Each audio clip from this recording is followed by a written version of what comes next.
Okay, I'm going to demonstrate how to do the abrasion process of the bottom plate, the top plate, the flywheel, the bearing support, the balancing hub, and the flywheel hub. So I'll start with the bottom plate, and I'll inspect it for the rolling direction. So I don't think the video picks it up very nicely, but I can see that there seems to be some sort of directionality to the way that this piece of sheet metal was rolled. So it appears to be going in this direction, and I want to abrade it in that direction. So I'm going to get a Scotch-Brite pad from this drawer right here, and you can also see that I'm wearing gloves.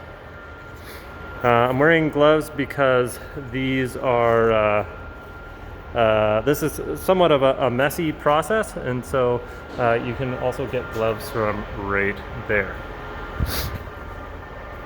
Okay, so I'm going to, I know that the grains or the direction of the rolling was in this direction. The grains of the metal are all sort of aligned in this direction. So that's the direction that I'm going to move it on the Scotch-Brite pad.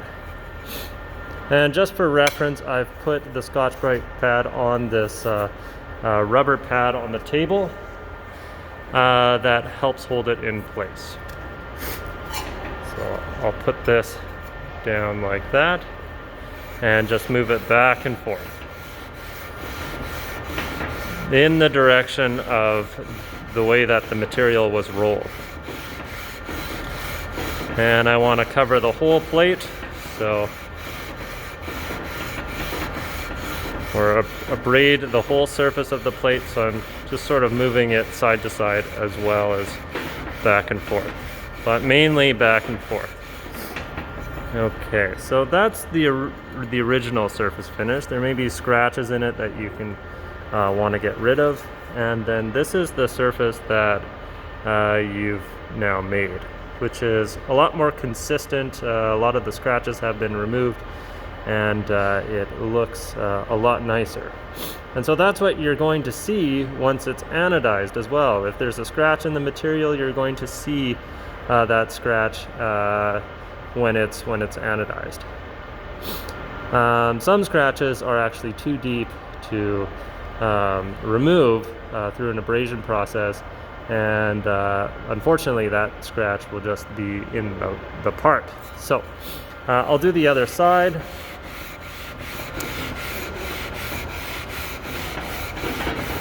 In the direction that I did the previous abrasion process to. Okay, so that's done. Now I'll just set that aside, and I'll do the top plate too. So you may notice that the rolling direction is not in line with some of the features of the part, and that's okay. You'll just want to choose the direction of the rolling direction as well.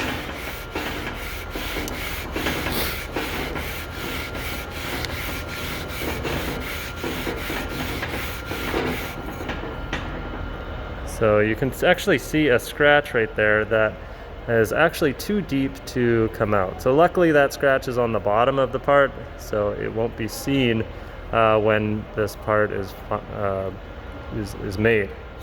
assembled. So and here you can also see that there is some ink on the part. It was I guess stamped with some sort of number when it was a piece of sheet metal, and that's actually going to come off when we flip the part over and abrade that surface.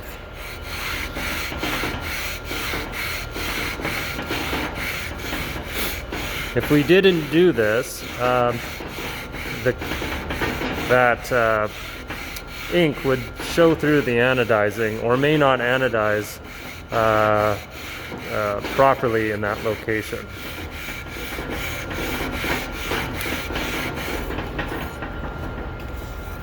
So you can still see the ink. It's lighter now, but I still need to work that out. So I'll just flip it over again, and maybe I'll apply a little bit more pressure to that part of the top plate.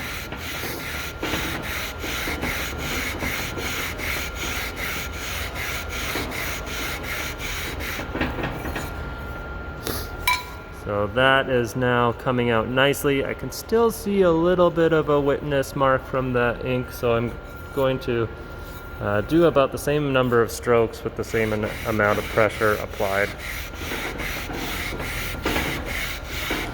to that area. And again, I'm sanding it in the direction that the other side was sanded in. Okay, so I can no longer see the ink there, so that is good to continue. So I'll just that part there, and we'll do the flywheel. Now the flywheel, it looks like the direction of the rolling is in this direction, so sand it back and forth, back and forth, back and forth.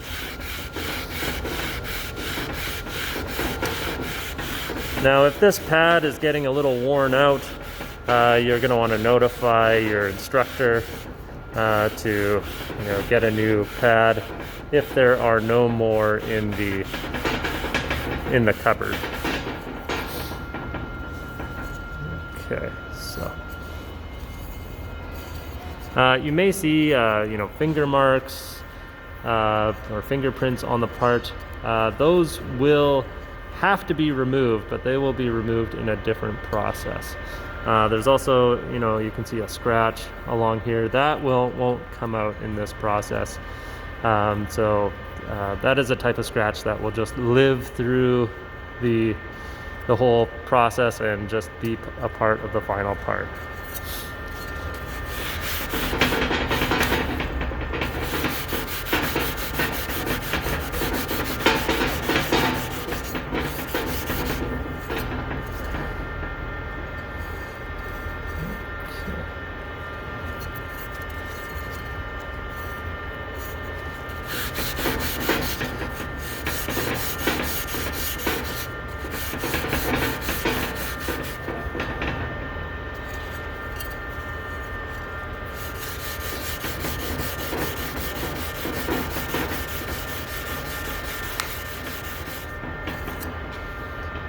Okay, so that is about done right there. Really like the results of that as well. Now there's raw extrusion surfaces on the bearing support where you can actually see ink on it. So we'll attempt to get that out with the Scotch-Brite pad, but if we need to use emery cloth, we will. But that is quite a beautiful surface. A lot of students like to start sanding down these facets and make them rounded, but I really don't think that was the intent of the design. It was meant to be faceted, so try and avoid sanding down these surfaces as much as possible. A lot of effort went into making this part, and then if you just sort of sand the whole thing down in this stage, it kind of forgoes all that work that was put into the part already. Okay, so you can kind of see some scratches in the part that unfortunately won't be able to come out because that is they're a little deep for this abrasion process. But overall the part looks quite nice.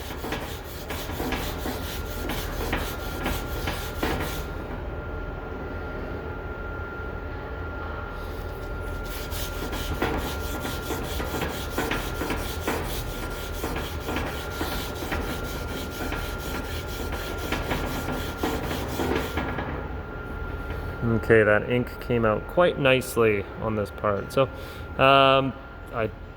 that looks to me like a really nice part, and I think we'll just leave it like that. We may want to just do the end very quickly, so that looks quite nice too.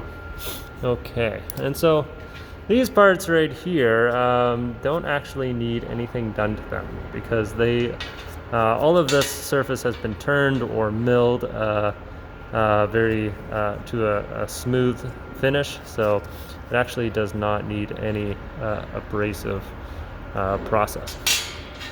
So the next part of this step is just to blow it off with some compressed air, just to remove any sort of burrs. I can see a burr in this hole right here, and get rid of any sort of fine particles that are caused by the abrasion process.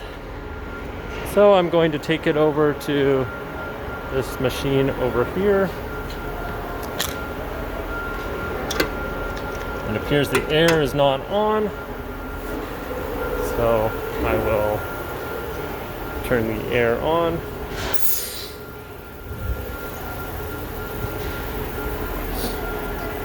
And then I'll just blow these parts off with the compressed air one at a time.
Okay, so the final step to this is to put it in this Varsall Bath. Now when I do this, and I lay them down just like this, if I were to do that, the Varsall wouldn't go in between the plates. So what I want to do is stack the plates, or put these parts, these small parts, in between the plates so that the surfaces don't stick together. So I'll put down, what you can do is you can empty the Varsall just like that, lay one part in,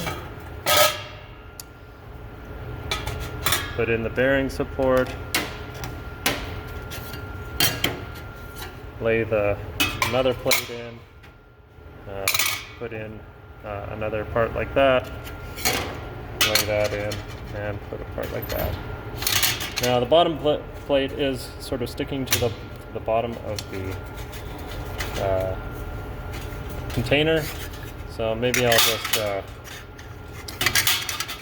put this part underneath. And at this point you just sort of want to avoid scratching the parts against each other as much as possible to keep that nice abrasion surface that you've created. So the last thing is I'll just gently place this down and submerge the parts.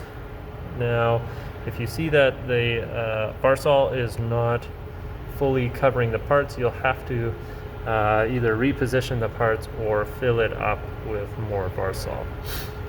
So I'm going to go ahead and do that. I'm going to add some more Varsall to this bath, and then we're going to wait for 10 minutes for all of the oils and dirt particles to come off the parts for about 10 minutes. And once it's done, we will take the parts out just by lifting them up like this. Just let the Varsall drain off and then move them over to the sink. And start washing them.